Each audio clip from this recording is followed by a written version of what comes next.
Ele prometeu regressar. Naquele tempo meu povo conhecerá meu nome. Porque eu mesmo que falo, estarei presente. Diante de nossos olhos se cumpriu o escrito. Os que olharam a ele não serão envergonhados. Logo veremos sua transformação. Aqui está Jesus Cristo homem.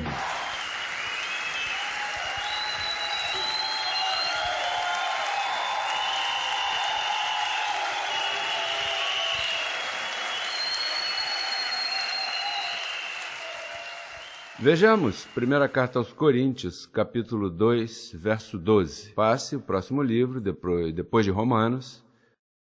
2, 12. 2, 12. 11, 12. Diz, e nós, falando dos que vêm de Abel, dos escolhidos, dos eleitos, os vasos preparados para a honra, diz, e nós não recebemos o espírito do mundo. Qual é o espírito do mundo? O espírito de medo que os vasos de ira possuem. Tu não és um vaso de ira. Será que há alguém aqui que é vaso de ira? Se houver, não há como saber. Porque você não traz aqui uma marca registrada, uma marquinha que diga, sou vaso de ira. Não sou escolhido. Você tem que tratar todo mundo como vaso de misericórdia, até mesmo portando-se mal. Até portando-se mal. Há coisas que a mim dói dizer, mas tem gente na história que se portaram mal e podem ser vasos de misericórdia. Governadores que mataram gente, mas é que por causa da falta de informação do Evangelho, vivem em temor e matam. Olha, havia escolhidos que matavam os cristãos, pensando que estavam fazendo um favor a Deus, porque não conheciam, andavam em temor. Tem gente que abusa dos demais por viver em temor. Há homens que batem nas esposas, são medrosos, têm medo, porque uma pessoa segura não bate numa mulher. Ou pegar uma criança e dar-lhe pancada, isso é medo. O medo faz essa pessoa ser assim. O medo é terrível. Você tem que sair disso para que te portes bem. Porque o medo afeta. O espírito do mundo é um espírito de temor e de medo. Por isso, creem tanto no diabo e creem no inferno. Você sabe as coisas que produzem medo? Eu escrevi algumas aqui. O diabo, o pecado, o inferno, número 1, né? Número 2. Se não estou batizado, se não fiz primeira comunhão e morrer, alguém diz, olha, esse menino vai terminar no limbo se não for batizado. O que é isso de limbo? Limbo. Isso não existe, isso de limbo. Outros será que eu estou preparado? Se Cristo vier, eu estou preparado? Como não vai estar preparado? Se você já está preparado desde que está no ventre de tua mãe, não há nada que possas fazer para preparar-te para a vinda de Deus à Terra. Isso já vem integrado. Isso é um chip que tu tens aí injetado, olha aqui, que os anjos veem. Tem gente que tem medo dessas coisas, tem gente que tem medo da morte ou as enfermidades e vivem classe de medo de adoecer e tem terror à morte. Você sabe, os melhores que há são os loucos. Essa gente não se preocupa com nada, eles estão tranquilos. Por isso você vê que os loucos sempre estão vivos, eles não morrem eles não... Os loucos, a eles não lhes dá nada. Essa gente não morre. É por isso que a loucura da pregação é para te tornar um louco, para que não tenhas medo.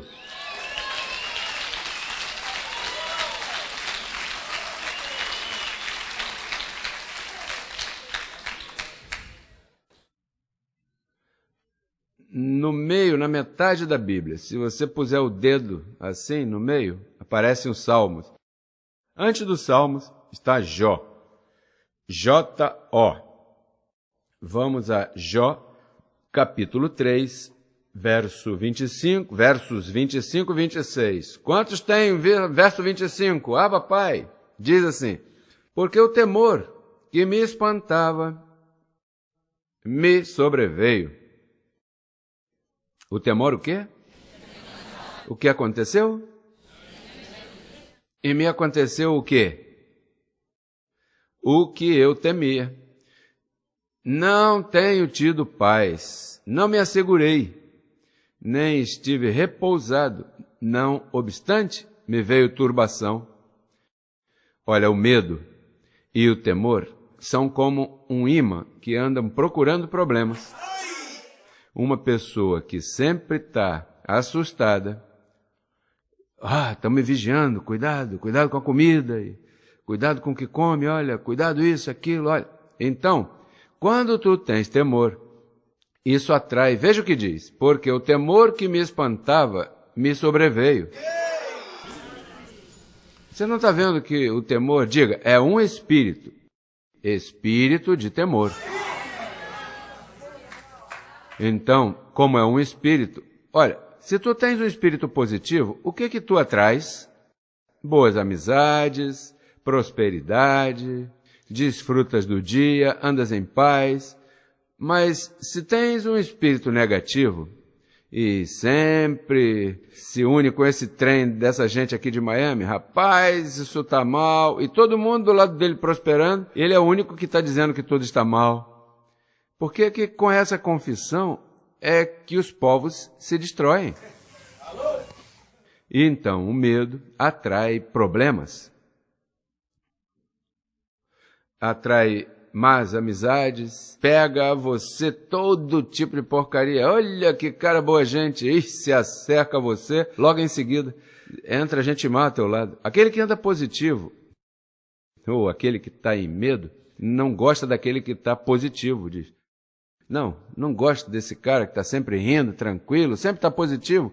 Eu preciso de alguém que se queixe do meu lado para...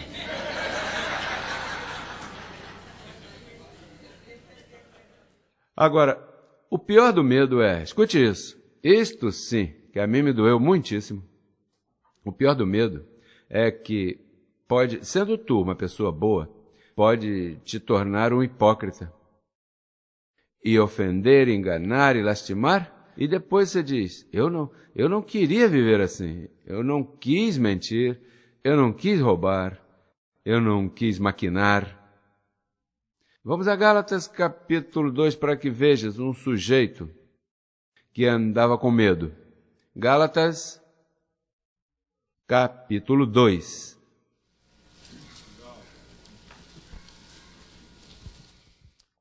Esse personagem eu não quero do meu lado, porque esse homem era mau como ele só. Foi o primeiro Papa da Igreja Católica, imagina, hein? O primeiro Papa.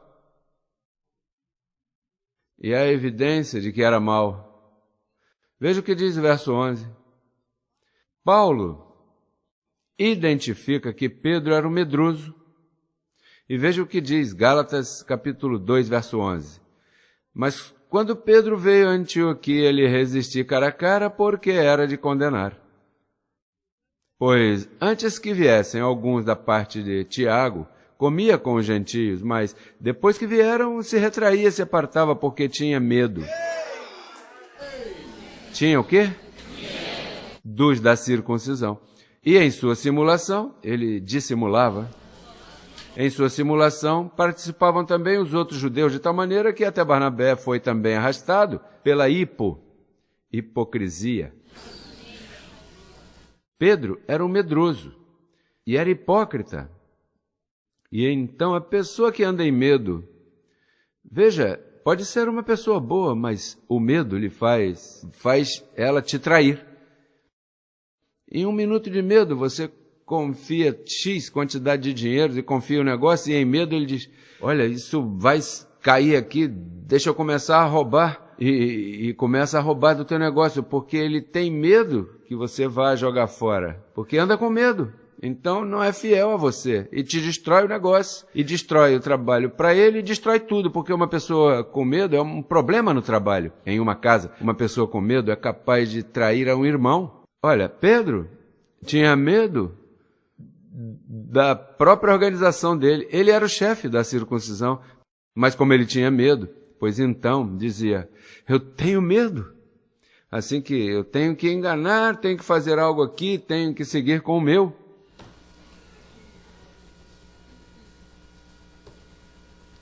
Por isso é que há pessoas que, às vezes, tu confia neles e você lhes deu casa, eles deu não sei o quê, ou foi fiador de um crédito, ou fez um favor que você não faria nem para um familiar teu e, de repente, se converteu em teu pior inimigo e te traiu. Eu não entendo como eu me portei bem com essa pessoa e tão mal que fala de mim se eu não fiz nada de mal para ela. E quando você for ver, em verdade, não fez nada mais. Como tem insegurança, de repente, em temor, começa a formar uma iniquidade. Sabe o que é iniquidade? É pensar mal. Pecado, no passado, era pensar mal e cometer aquilo. Por isso, tu vê que no julgamento, às vezes uma pessoa mata, ele dá 2 anos de provatória e diz, vamos dar uma oportunidade. E o outro matou também e dão a ele 100 anos de prisão. Porque esse aqui fez com iniquidade. O outro fez em defesa própria ou em descuido, não planejou, não houve maldade. No medo que tinha, matou. Então lembra que tua mente está cheia de espíritos, de atitudes. E tu sabe para que o Senhor te trouxe a esse conselho, a essa graça? Para que você vá te conhecendo a ti mesmo, para que você vá se investigando. Olha, é verdade que nos últimos anos eu tenho estado falhando e eu estou mal. O que está acontecendo comigo? E você tem que consertar certas coisas porque é que não há necessidade que tu estejas passando por isso. Você sabe como Deus chama uma congregação assim? O forno, um forno, onde Ele te mete e saca medida, ouro, prata, pedra preciosa.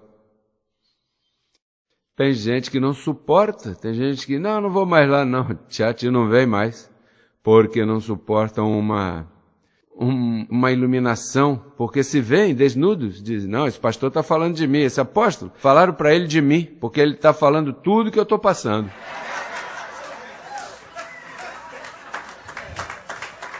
Mas é que a palavra está para tratar com o ser humano e você acha que está falando de ti. Eu não permito que ninguém me fale de ninguém. De fato, às vezes eu tenho falado com gente que diz, olha, eu vou te dizer uma coisa, apóstolo, aqui tem um montão de fofoqueiro. O que está acontecendo? Não, o que você disse por mim. Disse por você, por aquele, porque saberei eu o que tu estás passando? Mas é porque o ser humano é o mesmo. Nós, os escolhidos, todos somos iguais. Todos passamos pelas mesmas coisas. Todos entramos no mesmo barco. Uns chegam do outro lado e outros afundam pelo meio. E outros chegam lá secos e outros chegam molhados. Olha, oxalá você renuncie ao medo. Sabe que nessa noite você pode dizer, olha, é verdade, eu vivo sob medo. Eu vivo com medo de perder o trabalho, eu tenho medo de morrer, eu tenho medo de que pegaram enfermidade, eu tenho medo de que meus documentos não fiquem prontos, tenho medo disso, e tenho medo que meu casamento acabe. Esse medo atrai exatamente isso. Isso que tu tem medo é... Porque o medo não é um bom espírito. Esse é o espírito do mundo, o espírito de Caim, e tu te chamas Abel.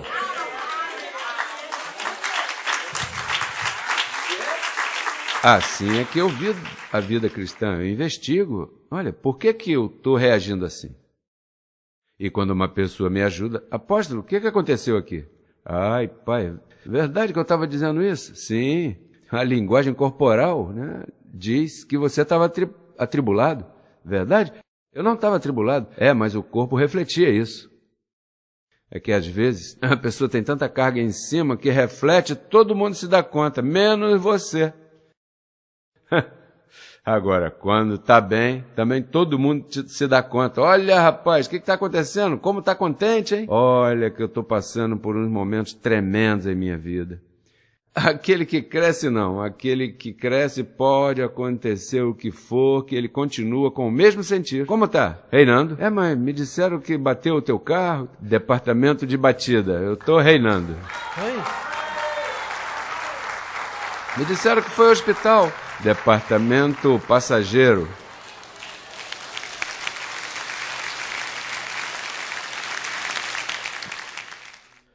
É como a prosperidade. Você sabe como eu comecei a prosperidade? Quando eu via uma casa bonita, eu recortava no jornal e colava na geladeira. Porque na geladeira a pessoa sempre vai, né?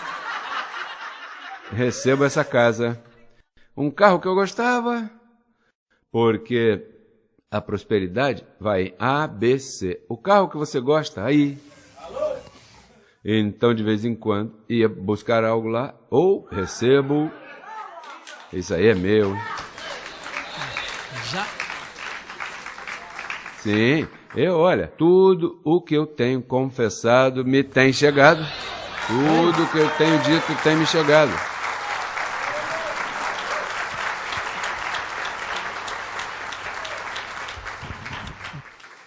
Mas agora não tenho que colocar na geladeira, porque já me graduei, sabe? Tem uns upgrades. Então agora, sem colocar na geladeira, eu coloco aqui. E carrego comigo, e não me esqueço, hello, o mundo é meu, ei, cuidado. Recebo. E então quando os anjos estiverem no passo B, no segundo, te dão melhor audiência, diz, tá seguro, esse homem, o que ele fala, não tem dúvida, tá aí acomodado. Mas tem que começar em alguma parte. O que você quer, abençoado? Imagino que uma mulher que esteja sozinha diga, eu quero... Ou um homem que esteja só, né? Eu quero... Tem que confessar, procura alguém numa revista e diga, põe aí, parecido assim com esse.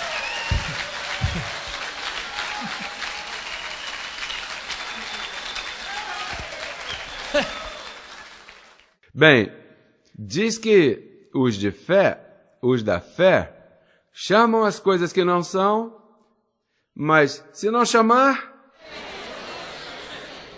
Olha, se tu me chamas a mim, eu vou caminhando longe, José Luiz, e eu chego, ei, vem cá, eu vou. Mas nesse caso, não está falando José Luiz, estamos falando do que tu necessitas. Pois tem que chamar para que chegue. Tem que chamar. E seja específico. O que você quer? Você pega leve. Se você já pediu um BMW e te chegar um Toyota Buena Gente, bom, deixa eu ser fiel no pouco enquanto chega o hello, mas chegou.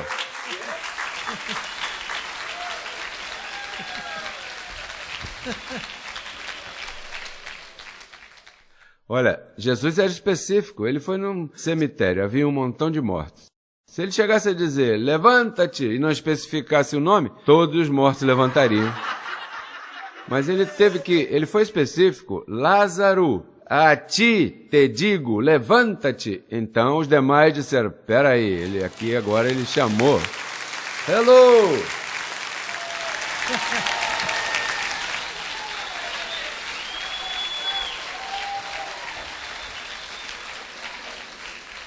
Quantos querem muito dinheiro?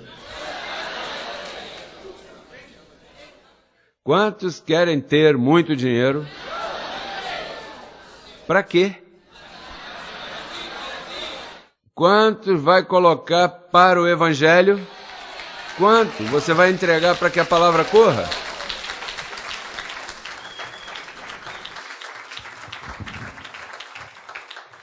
Sim, porque se Deus te dá... Não, Senhor, eu quero para ti primeiro. As primícias para o Senhor. Uma vez, a loto estava como em 90 milhões e uma das minhas filhas disse, papi, recebo que eu recebo isso. Então vamos fazer um trato. O quê? Olha, se você ganhar 90 milhões, você me dá 80 e fica com 10. Ah, que espertinho, hein? Ok, mas e 10 não são muito?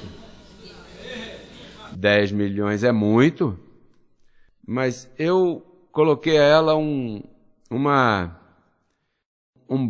bloco, né? Ou seja, eu a queria confessando. Eu recebo, não, eu te dou uma boa parte, mas caramba, 80 e eu só com 10? Ok, e amanhã, quando se levantar, se você não tiver ganho, você não acha que 10 teria sido bastante ou muito? Exercício, viu? Então me dá 80 e você fica com 10 milhões. No outro dia não ganhou e disse, quanto você tem? 10 milhões teria sido muito bom, você não acha? Pois, quando a loto sobe assim, você vai, pega 5 pezinhos. Bom, aqui tem 50 milhões. Prometo que dou ao apóstolo 45. Mas lembra que 5 são bons. Mas olha, se você faz isso, os anjos são capazes de te dar aí, e no outro dia você se arrepende e diz, não, agora não.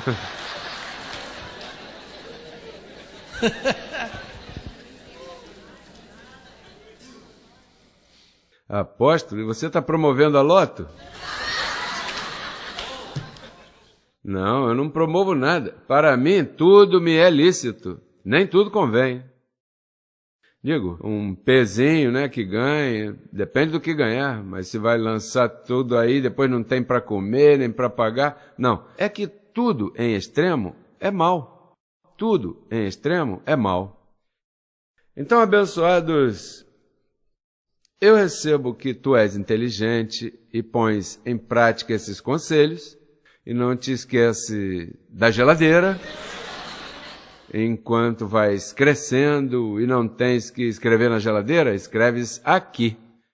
Assim que, diga a quem está do teu lado, eu te declaro em espírito de poder. Diga, lançamos fora o espírito de medo. Durmo com a luz apagada. Vamos estar em pé abençoados com todas as bênçãos.